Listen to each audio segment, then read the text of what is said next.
Sasagawa na ho namin ang EEG ni Crucita. Malalaman po natin kung may na-damage pa o na-apektuhan na parte ng utak niya. Pakisabi na lang po sa amin yung resulta. Of course.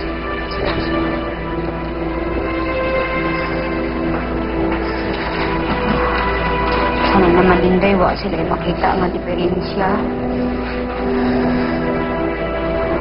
Kawawa naman talaga ang alaga na ako. I'm sorry talaga, baby Kirin. Ma'am, sorry.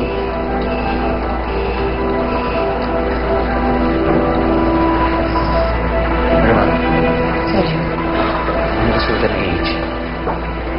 ngayon pala nila yung gagawin. Sabi ko sabihin sa atin na resulta ko pagkatapos. Galing ako sa presinto. Sinadya na sunugin yung warehouse. Alam ko. At alam ko na rin kung sino may pakanan. Sino?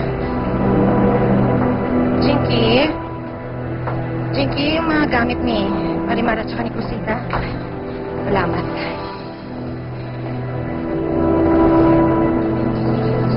May Esperanza? Oh, ano ginagawa mo rito?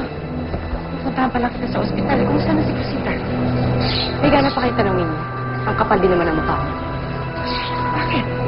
Huwag na kayong magkaila. Dahil alam ko na ang totoo. Na kayo ang nagpasunod ng bodega. Ikaw ang dahilan kung bakit nasa ospital ngayon si Crucita. Ikaw din ang dahilan kung bakit nag-aagaw buhay ngayon ang anak ko.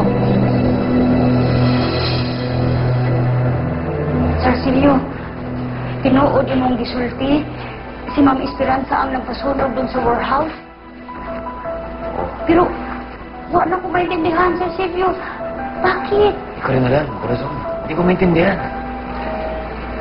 Kaya pala. Noong last times na nag-uusap kami, gisabi niya, gisisi niya ang sarili niya. Ma'am, bago pa lang nag-uusap ni Sir Silvio sa phone, ma'am. Ang sabi po niya, wa ko na yung pagbabago sa lagay ni Crucita. Alam na ako, ma'am. Galit ka na ako. Alam na ako na ayaw ninyo akong kausapin. Patawarin mo po ako, ma'am. Wala ko gisadya yun, ma'am. Iisip ko nga na sana na lang ako lang naiwan na lang doon sa loob ng warehouse. Hindi lang kami sadya, ma'am. Hindi na ako mapatawad ang sarili na ako.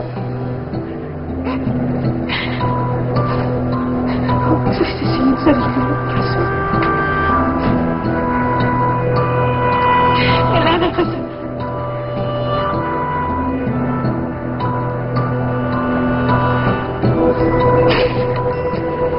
Kung meron, may kasalanan.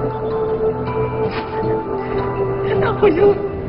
Ang sabi niya, siya nga dapat ang sisihin sa lahat na nangyari. Gagawa ko lahat na nangyari. Kaya pala. Dapat pala sinamahan ko nga si Marimar sa pagkausap sa kanya. Parang may ano pang gawin ni Marimar sa kanya.